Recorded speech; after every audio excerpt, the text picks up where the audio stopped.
The global coronavirus pandemic has stopped the world in its tracks. Daily life has screeched to a halt, and people in entire countries, and in some US states, have been ordered to stay inside their homes. The outbreak that was first reported in central China in December 2019 has now traveled around the world, infecting and killing people throughout Asia, the Middle East, Europe, and eventually landing on American shores.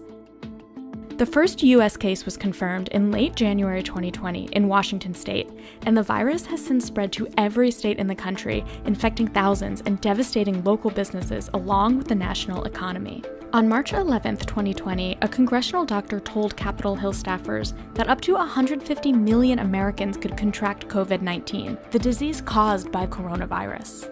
Scientists, doctors, and public health officials at every level of government have been working overtime to slow the epidemic and keep people safe. But there's one critical piece of the containment puzzle that has been seriously lacking: testing. It seems almost inconceivable that the United States would have a shortage of tests. We always talk about how our healthcare system is the best in the world. The country's top doctor himself told Congress the American system had failed. It is a failing. I mean, let's admit it. Between a lack of supply and a maze of bureaucratic red tape, the United States, the biggest economy in the world, found itself trying to combat a contagious and deadly epidemic without enough tools to determine who is and isn't sick. And this testing shortage has caused widespread confusion throughout an already fearful American public. Anybody right now and yesterday, anybody that needs a test gets a test. They're there. They have the test. Does Providence St. Joseph's Health have enough tests or enough testing capability at this point to test all those people you just mentioned? No, not yet. Not yet.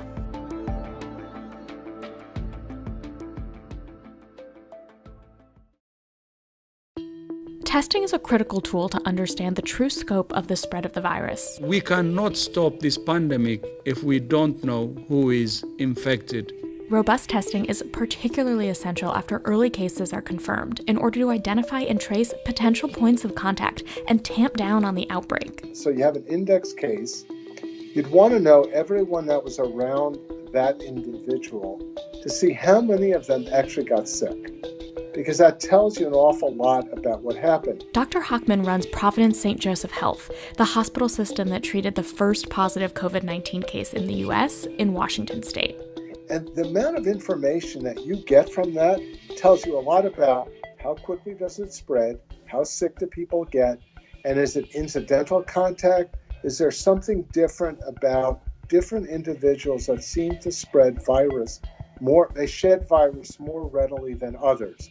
We're literally weeks and months behind where we should be. The COVID-19 test uses fairly straightforward testing procedure. It's called PCR, or polymerase chain reaction, and it's actually a pretty basic testing technology. So why the bottleneck in the US? A few reasons. The first, red tape. At the beginning of the US outbreak, the CDC sent out test kits to public labs around the country. These were the only tests that were authorized by the FDA to test for COVID-19. But there were a few problems. The biggest one, the tests were faulty. The CDC developed a test the same way it does for every pandemic situation, the same way it did for H1N1, the same way it did for the Zika epidemic.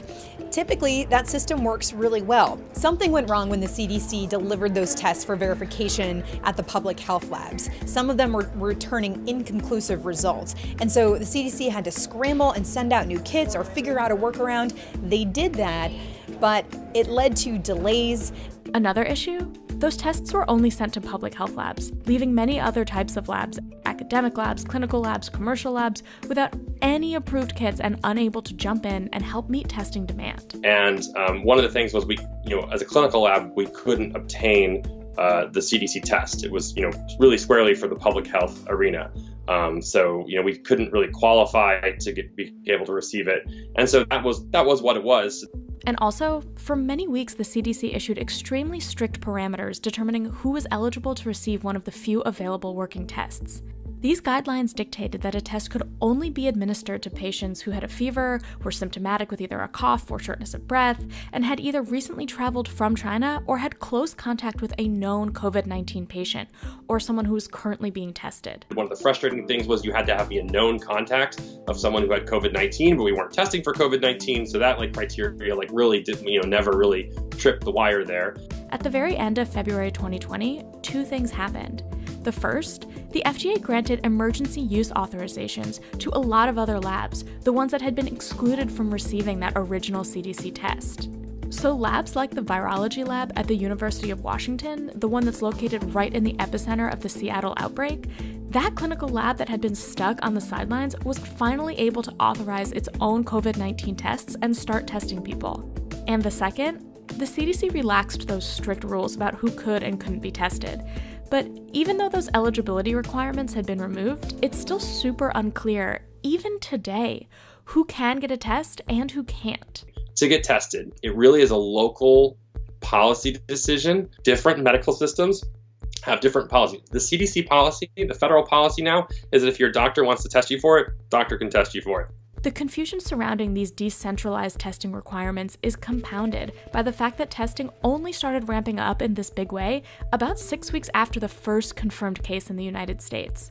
And throughout that time, daily life in the US was pretty much business as usual. People were working in offices together, traveling through airports, and socializing in restaurants. I do think that this virus has been circulating now for several weeks in the US. And even though the US is now continuously trying to add testing capacity, the country's healthcare system is running into another problem. It's running short of basic supplies needed to conduct the COVID-19 tests. Health officials in multiple states are running low on things like swabs, pipettes, and reagents.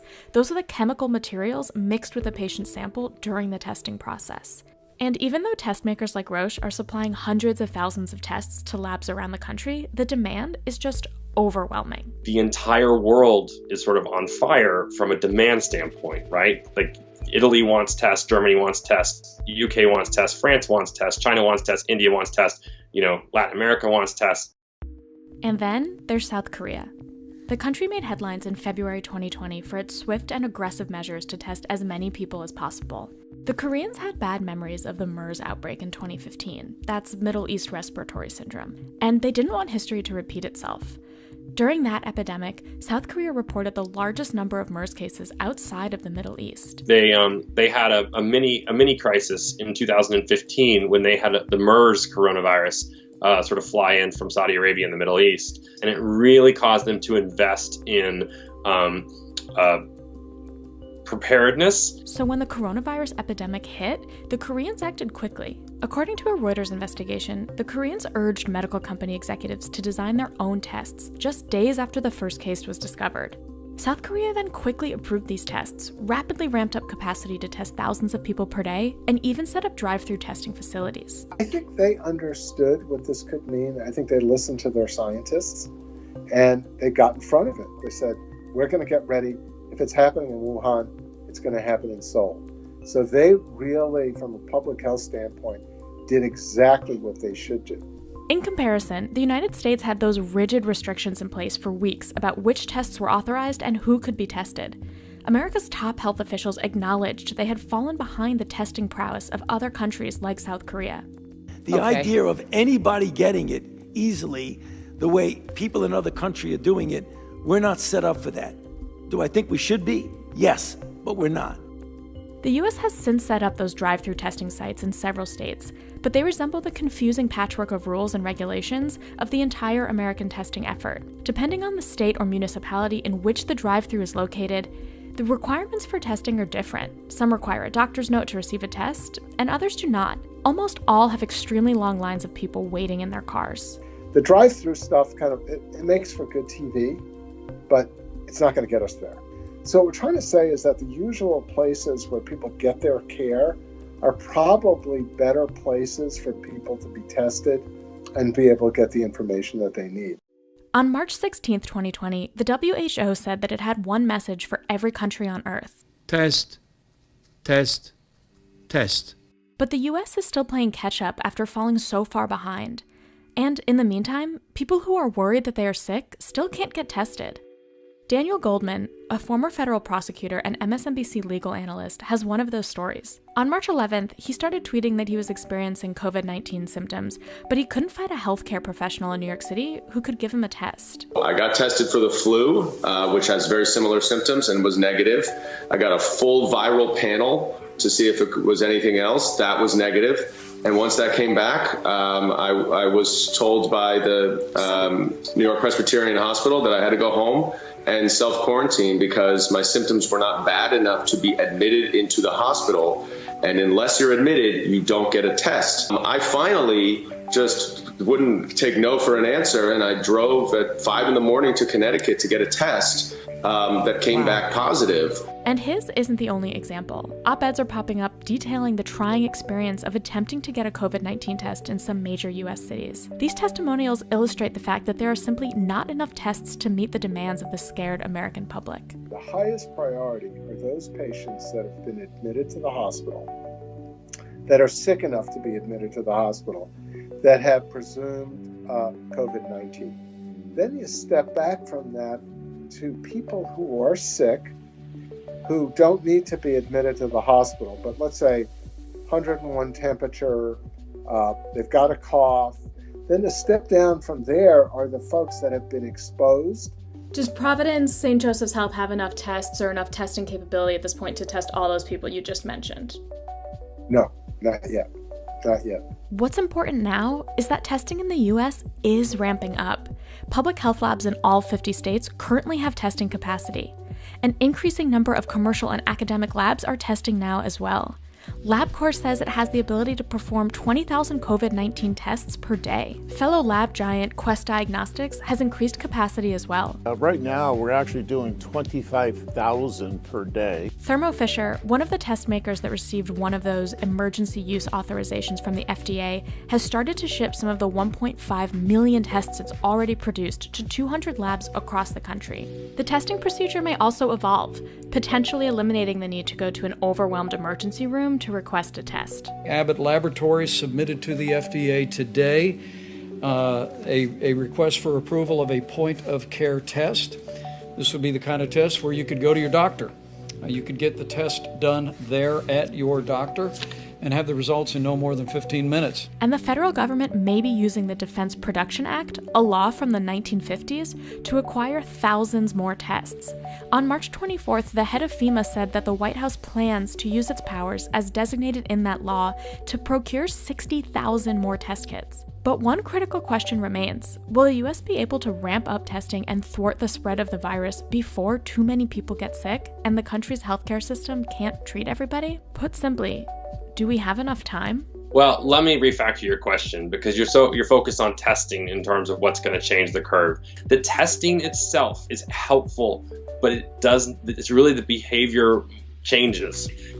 These sort of social distancing measures, closing the schools, everyone work from home, these sort of social distancing measures are the thing that will show up 2 to 3 weeks out from now in the number of cases that we have. Yeah, I think we'll get there, and it's going to be a mix of demand and supply, right? As we sort of bend that curve and reduce the number of cases, just like China has, just like South Korea has. I mean, it's possible, right? It's possible.